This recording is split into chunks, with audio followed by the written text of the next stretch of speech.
اعوذ باللہ من الشیطان الرجیم بسم اللہ الرحمن الرحیم وَإِذْ قَالَتِ الْمَلَائِكَةُ يَا مَرْيَمُ إِنَّ اللَّهَ اصْطَفَاكِ وَطَهَّرَكِ وَاصْطَفَاكِ عَلَى نِسَاءِ الْعَالَمِينَ يَا مَرْيَمُ اقْنُتِي لِرَبِّكِ وَاسْجُدِي وَارْكَعِي مَعَ الرَّاكِعِينَ ذلك من أنباء الغيب نوحيه إليك وما كنت لديهم إذ يلقون أقلامهم أيهم يكفل مريم وما كنت لديهم إذ يختصمون صدق الله العظيم۔ سورہ ال عمران کے اس آیت کے اندر اللہ تعالیٰ نے حضرت مریم علیہ السلام کی خصوصیات کو بیان کیا ہے اور حضرت مریم علیہ السلام کی خصوصیات میں بہت ساری احادیث مبارکہ بھی ہمیں ملتی ہیں، آپ صلی اللہ علیہ وسلم سے وارد ہوئی ہیں۔ صحیح مسلم شریف وغیرہ میں حضرت ابو ہریرہ رضی اللہ تعالیٰ عنہ سے روایت ہے، فرماتے ہیں رسول اللہ صلی اللہ علیہ وسلم نے فرمایا، جتنی عورتیں اونٹ پر سوار ہونے والی ہیں ان میں سے بہتر عورتیں قریش کی ہیں، جو اپنے چھوٹے بچوں پر بہت شفقت اور پیار کرنے والی، اپنے خاوند کی چیزوں کی پوری حفاظت کرنے والی ہیں۔ حضرت مریم بنت عمران رضی اللہ عنہا اونٹ پر کبھی سوار نہیں ہوئی، تو وہ اس سے مستثنی ہے، یعنی اس کا مقام، اس کا مرتبہ ان سے کہیں بڑھ کر ہے۔ صحیحین کی ایک حدیث میں ہے، عورتوں میں بہتر عورت حضرت مریم بنت عمران ہے اور عورتوں میں بہتر عورت حضرت خدیجہ بنت خویلد ہے رضی اللہ عنہا۔ ترمذی کی صحیح حدیث میں ہے، ساری دنیا کی عورتوں میں سے تجھے مریم بنت عمران، خدیجہ بنت خویلد، فاطمہ بنت محمد صلی اللہ علیہ وسلم، آسیہ فرعون کی بیوی ہیں بس۔ اور حدیث میں بیویاں تمام عالم کی عورتوں سے افضل اور بہتر ہیں، اور حدیث میں ہے مردوں میں کامل مرد بہت سے ہیں لیکن عورتوں میں کمال والی عورتیں جو ہیں وہ صرف 3 ہیں، مریم بنت عمران، آسیہ فرعون کی بیوی اور خدیجہ بنت خویلد اور عائشہ رضی اللہ عنہا کی فضیلت عورتوں پر ایسی ہے جیسے سرید یعنی گوشت کے شوربے میں بھگوئی ہوئی روٹی کی تمام کھانوں پر۔ یہ بہت ساری احادیث ہیں حضرت مریم علیہ السلام کی فضیلت پر، ان میں سے چند یہاں پر ذکر ہیں، اور یہی احادیث جو ہیں وہ تفسیر ابن کثیر کے اندر بھی موجود ہے، وہاں پر بھی دیکھی جا سکتی ہیں۔ اور اگر اس سے بھی زیادہ حدیثیں کوئی دیکھنا چاہتا ہے حضرت مریم بنت عمران پر، تو وہ کتاب البدایہ والنہایہ کے اندر جو حضرت عیسیٰ علیہ السلام کا ذکر جہاں موجود ہے وہاں پر وہ اس کو تفصیل کے ساتھ دیکھ سکتا ہے۔ اور یہ حضرت مریم علیہ السلام کی فضیلت ہی ہے کہ اللہ تعالیٰ نے قرآن پاک کے اندر بارہا حضرت مریم علیہ السلام کی پاکیزگی کا ذکر کیا، حضرت مریم علیہ السلام کا ذکر کیا۔ یہاں پر جب فرشتوں نے حضرت مریم علیہ السلام سے مخاطب ہوئے، کیا کہا؟ وَإِذْ قَالَتِ الْمَلَائِكَةُ يَا مَرْيَمُ إِنَّ اللَّهَ اصْطَفَاكِ وَطَهَّرَكِ وَاصْطَفَاكِ عَلَى نِسَاءِ الْعَالَمِينَ۔ فرشتوں نے کیا کہا کہ اے مریم علیہ السلام، اللہ تعالیٰ نے آپ کو منتخب کیا ہے، آپ کو چنا ہے۔ اللہ تعالیٰ آپ کے ذریعے بہت بڑے معجزے ظاہر کرنے والے ہیں۔ اللہ تعالیٰ حضرت مریم علیہ السلام کے صبر کا بھی امتحان لینے والے ہیں۔ پاک دامن عورت، جب پاک دامن عورت کے اوپر تہمت لگائی جائے اور جب پاک دامن عورت کو برا بھلا کہا جائے، اس کے اوپر کیا بیتتی ہوگی یہ کوئی سوچ بھی نہیں سکتا۔ اور پھر یہاں تو اللہ تعالیٰ کی طرف سے معجزہ ہے نا، اللہ تعالیٰ کی طرف سے سورہ مریم کے اندر اس کا تفصیلی واقعہ ہے جس میں حضرت مریم علیہ السلام خود کہتی ہیں کہ کاش کہ میں نسیہ منسیہ ہو جاتی۔ یہ وقت آنے سے پہلے جب درد ذہن پکڑا تو حضرت مریم علیہ السلام نے کہا کہ کاش کہ میں نسیہ منسیہ ہو جاتی اس سے پہلے، اور اللہ تعالیٰ نے کیا کہا کہ مریم اس بچے کو لے کر جاؤ۔ الگ چلی گئی تھی، دور چلی گئی تھی، لوگوں کے تانے، یا اخت ہارون ما کان ابوک امرأ سوء وما کانت امک بغیہ، بہت بڑے بڑے تانے ملے تھے، بڑے بڑے تانے ملے تھے حضرت مریم علیہ السلام کو۔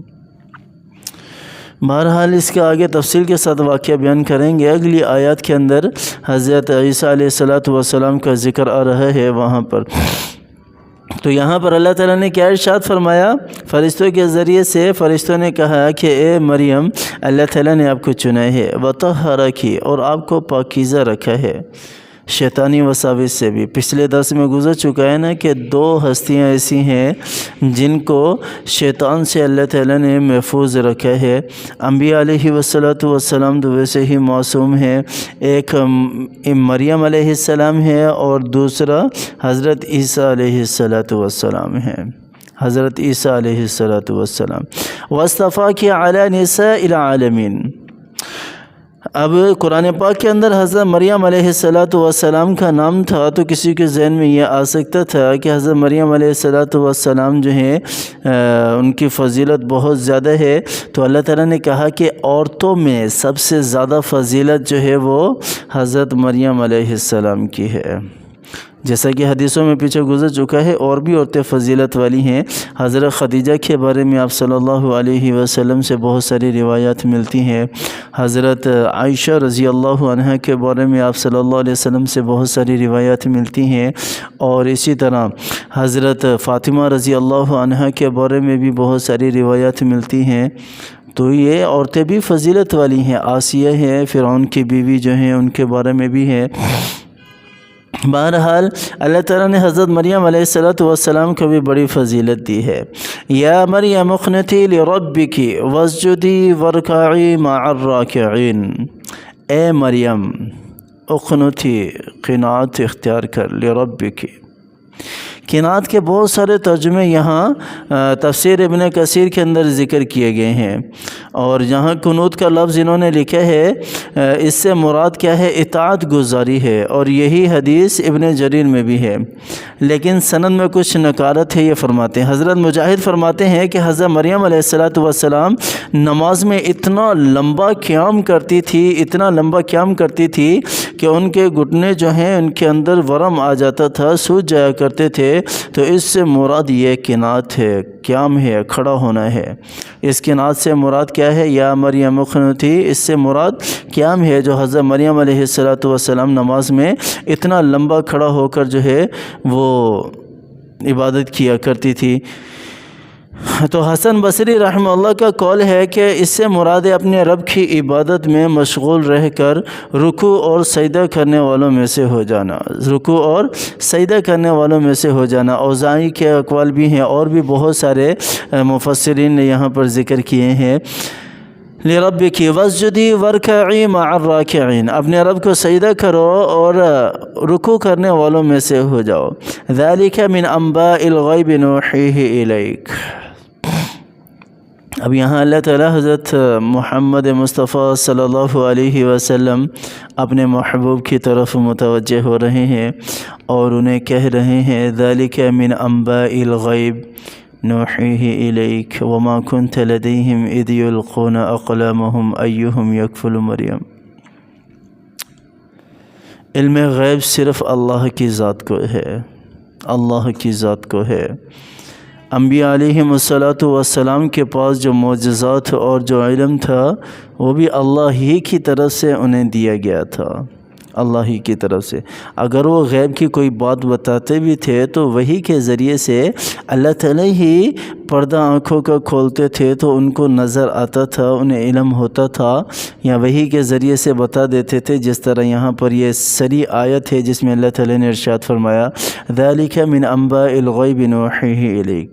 یہ حضرت مریم علیہ السلام کا جو واقعہ ہے یہ غیب کی خبروں میں سے ہے جو صرف اللہ کی ذات جانتی ہے، اللہ کے علاوہ اور کوئی نہیں جانتا۔ وما کنت لدیہم اذ یلقون اقلامہم یکفل مریم۔ اور آپ اس وقت موجود نہیں تھے جب حضرت مریم علیہ السلام کی کفالت کے بارے میں قرآن اندازی کی جا رہی تھی۔ اقلامہم، اپنے جو قلم تھے جس سے وہ تورات لکھا کرتے تھے اس کو پانی کے اندر ڈال رہے تھے، قرآن اندازی کر رہے تھے، اس وقت آپ موجود نہیں تھے۔ اچھا، یہ بھی ایک الگ واقعہ ہے کہ حضرت مریم علیہ السلام کی کفالت کے لیے قرآن اندازی کی کیوں ضرورت پڑی۔ تو اس میں ہے کہ حسنہ بنت فاقوس جو حضرت مریم علیہ السلام کی والدہ تھی، انہوں نے حضرت مریم علیہ السلام کو بیت المقدس میں چھوڑ دیا، کہا کہ میں نے تو اللہ کے نام کے لیے نظر مانی تھی تو میں یہ اللہ کے حوالے کرتی ہوں۔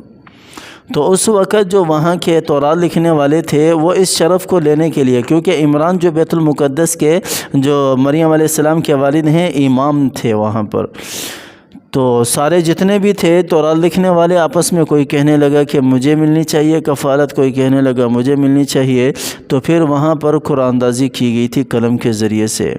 تو اللہ تعالیٰ نے حضرت زکریا علیہ السلام کے قرے میں حضرت مریم علیہ السلام کو دیا، اور پھر کفالت جو ہے وہ حضرت زکریا علیہ السلام نے کی تھی۔ لیکن یہ سارا کا سارا وما کنت لدیہم اذ یختصمون، پیچھے کیا کہا کہ جب قلم ڈال رہے تھے اس وقت بھی آپ موجود نہیں تھے، اور جب وہ آپس میں جھگڑ رہے تھے تب بھی آپ صلی اللہ علیہ وسلم اس وقت موجود نہیں تھے، جس سے کیا پتہ چلتا ہے کہ اللہ کی ذات ہی صرف عالم غیب ہے، غیب کو جاننے والی ہے۔ اللہ کے علاوہ دنیا کے اندر کوئی نہیں ہے جو غیب کے علم کو جانتا ہو۔ اللہ تعالیٰ کی ذات ہمیں قرآن کو سمجھنے کی توفیق عطا فرمائے، قرآن پر عمل کرنے کی توفیق عطا فرمائے، قرآن کو سینے سے لگانے کی توفیق عطا فرمائے۔ ہمارے لیے اللہ تعالیٰ قرآن کو ذریعہ نجات بنائے، دنیا میں بھی اور آخرت میں بھی۔ آمین ثم آمین۔ وآخر دعوانا ان الحمد للہ رب العالمین۔